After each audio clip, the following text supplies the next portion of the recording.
Boa tarde a todos. O tema de hoje está no livro Fonte Viva, é a lição de número 43. O título é Linguagem. O livro Fonte Viva é de psicografia do médium Francisco Cândido Xavier, em que tem citações do Evangelho de Jesus. E depois Emmanuel, o guia espiritual, o mentor de Chico, faz comentários sobre alguma passagem, alguma frase. E nessa lição específica, Emmanuel busca na carta de Paulo a Tito. E nessa carta, Paulo conversa sobre Tito, passa algumas instruções a Tito, que dizendo que naquela comunidade cristã que Tito estava, na comunidade de Creta, estavam fazendo mau uso da palavra.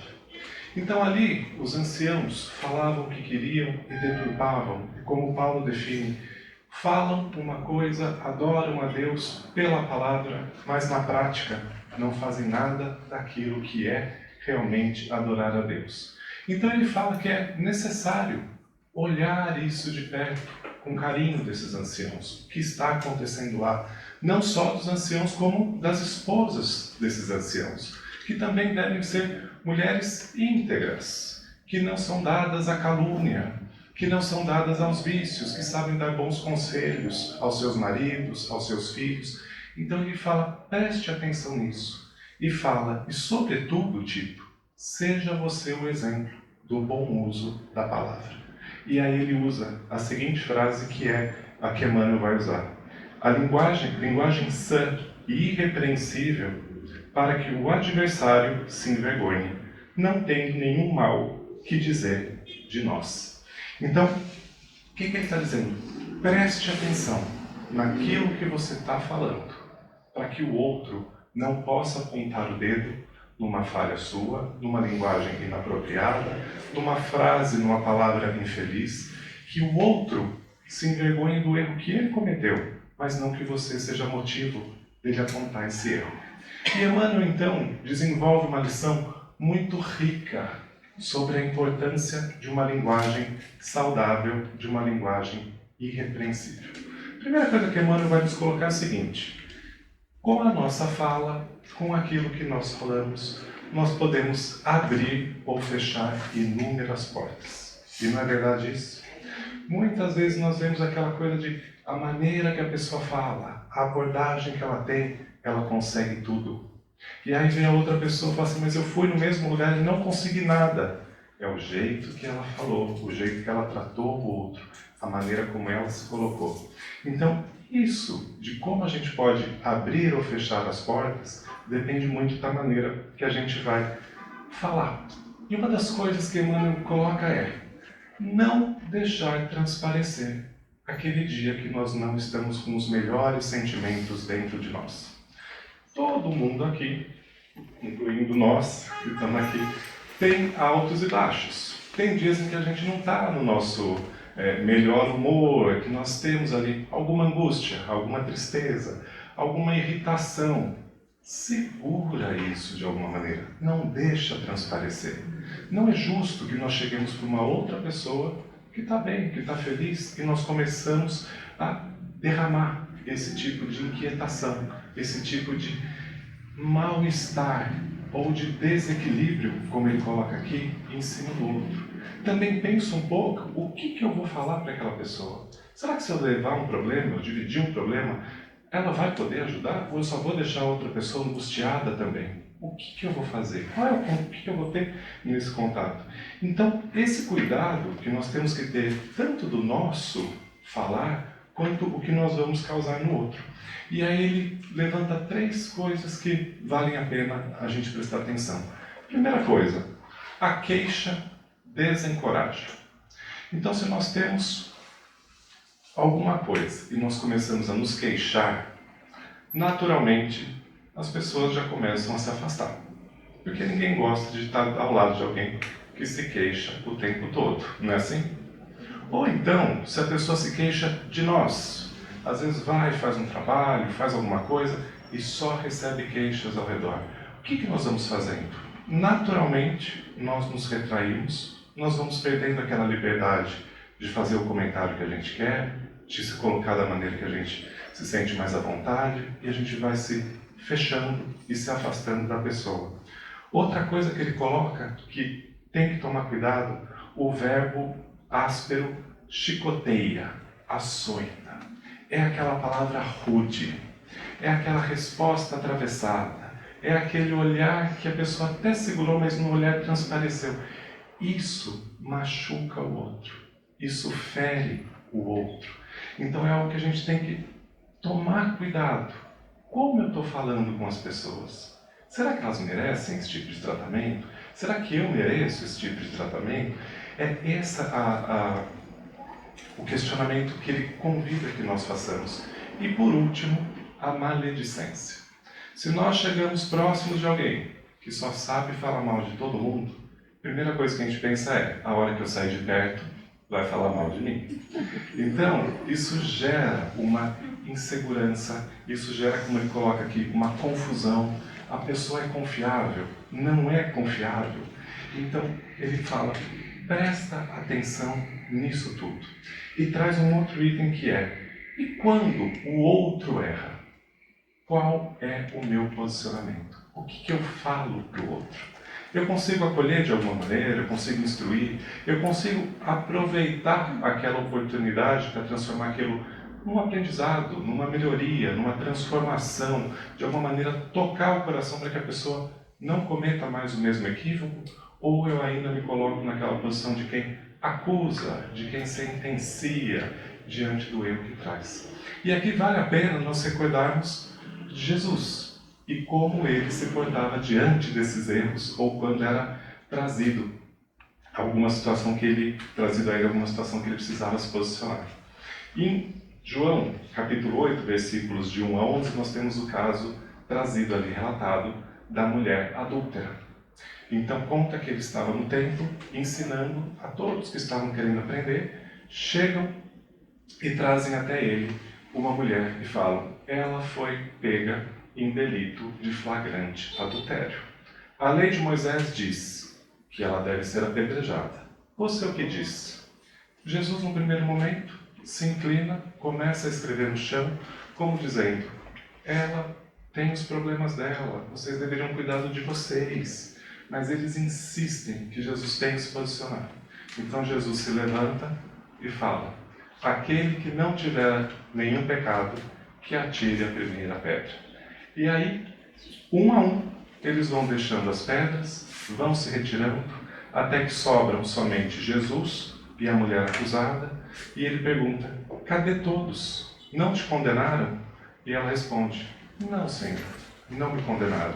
E ele diz, eu também não te condeno. Vá e não peques mais. Entenda o que você fez de errado, corrija o seu erro e não repita mais. Não adianta, naquele momento, fazer muita coisa de condenação, de nada disso, porque já era o que era feito naquela época. Ele não, ele acolhe essa mulher. Ele mostra para ela o que ela tem feito de errado e mostra a importância de que ela mude, que ela não erre mais. E o que Emmanuel vai dizer? Se nós entramos por esse caminho da maledicência, da queixa, do verbo áspero, a consequência disso é que nós vamos começar a repelir o amor que nós poderíamos receber das outras pessoas. Então, esse tipo de comportamento é o que afasta, é o que deixa nós cada vez mais isolados, mais tristes de alguma maneira. E ele fala, olhe para dentro de você, veja o que você precisa transformar, qual o equilíbrio que você tem que ter e siga adiante. Presta atenção, porque a boca é uma válvula. E esse termo válvula eu achei muito interessante, porque válvula é um dispositivo que vai regular o fluxo. Então, válvula, se alguém deu problema na válvula do carro, já sabe a dor de cabeça que vai ser para o carro voltar a funcionar. Nós temos válvulas na agricultura, tem válvula em maquinário. Válvula serve para tudo. E o que é a válvula? A válvula vai regular. A válvula tem válvula de controle, para controlar alguma coisa. Então, a gente pode controlar o que fala. Válvula termostática, que regula de acordo com a temperatura. E aqui vale a pena a gente fazer um paralelo. Quando a discussão está muito acalorada, vale a pena a gente pensar duas vezes o que nós vamos falar para não jogar mais combustível naquela discussão.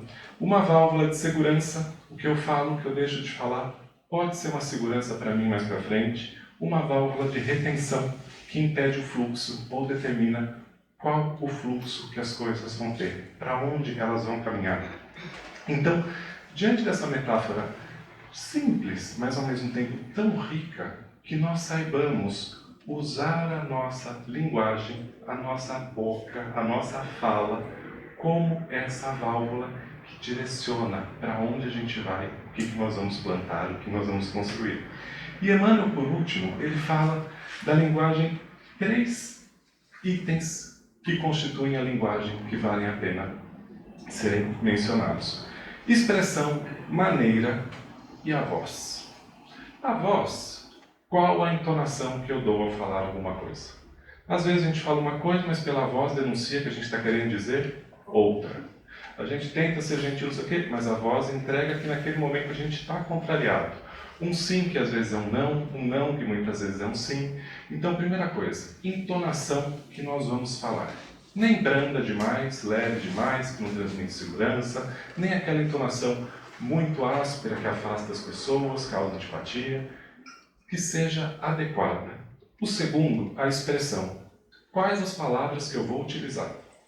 É ruim quando a gente pega uma mensagem de texto que a gente mandou para alguém e que dá uma confusão e fala assim, eu escrevi tal coisa, mas lendo de novo, dava para entender alguma coisa diferente. Não é assim?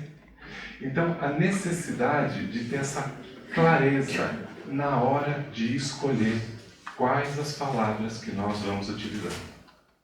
E aí ele coloca mais uma, que é a maneira. Esse de qual é a maneira, qual a estratégia que eu vou utilizar?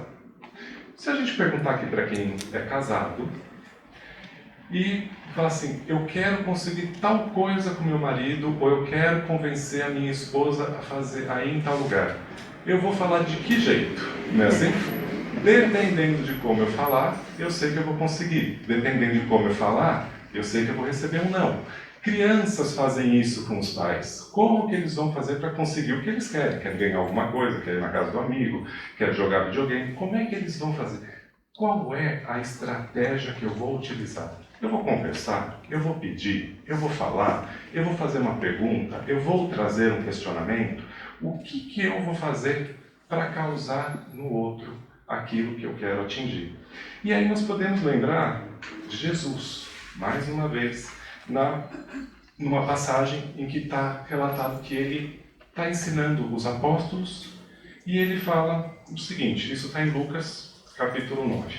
Aí ele fala que chega até ele um legista, querendo provocar Jesus, querendo experimentá-lo, e fala, mestre, que farei para herdar a vida eterna? Jesus dá uma resposta objetiva. A resposta é, o que está escrito na lei? Como você lê a lei? Então Jesus já se vale de uma estratégia que é devolver com uma pergunta para fazer a pessoa raciocinar. É um legista. O legista é aquele que estuda e compreende as leis. E o legista responde, amarás a teu Deus sobre todas as coisas e amarás ao teu próximo como a ti mesmo. E aí Jesus responde, você respondeu corretamente, faze isso e viverás. Porém o legista não se contentou com isso para provocar Jesus e ele fala, então eu tenho que amar o próximo como a mim mesmo. Quem é o meu próximo? E a resposta de Jesus, mais elaborada, mais inteligente, mais acolhedora, conta a parábola do bom samaritano, então, em que um viajante saia de Jerusalém para Jericó, é abordado por assaltantes, ele é roubado, ele apanha desses assaltantes e é deixado na estrada para morrer. Por ali passa um sacerdote, olha aquele homem caído e segue seu rumo. Depois vem um levita, que também desenvolvia funções no templo de Jerusalém. Olha aquele homem e segue adiante. Por último, vem o samaritano, que era considerado, havia uma rivalidade entre eles na época, era considerado uma outra classe de judeus. E é este samaritano que olha para aquele homem caído, vai, cuida das feridas, leva-o para uma estalagem, deixa ele na estalagem, paga a hospedagem dele e ainda fala para o dono da estalagem: se tiver outras despesas, eu volto aqui e eu acerto as despesas que precisar. Jesus conta essa parábola inteira e no final ele pergunta: dos três, na sua opinião, quem foi o próximo do homem que caiu na mão dos assaltantes? E a resposta dele é: aquele que teve misericórdia para com ele, o samaritano. E Jesus diz então: vai e também tu faze o mesmo. Então Jesus vai mostrando, a gente aprende com Jesus como conversar com as pessoas. E Jesus, sobre a linguagem, quando é confrontado que não cumpriu um ritual ali naquele momento de lavar as mãos antes de comer, Jesus fala: não é o que entra pela boca que deixa o homem impuro, mas aquilo que sai. Porque aquilo que sai da boca, sai do coração. Então, se nós ainda não conseguimos ter esses bons sentimentos, de alguma maneira isso vai se refletir na nossa fala. E é isso que nós devemos nos preocupar. Então, quando se trata de linguagem, sigamos esses exemplos. Pensemos antes de falar. Olhemos para cada criatura, para cada conversa, para cada interação que nós formos ter e vamos olhar aquilo com carinho, com amor e com afeto. Porque quando escolhermos a linguagem do amor, trazida e ensinada por Jesus, aí sim plantamos sementes de amor no coração de quaisquer pessoas. Muita paz a todos.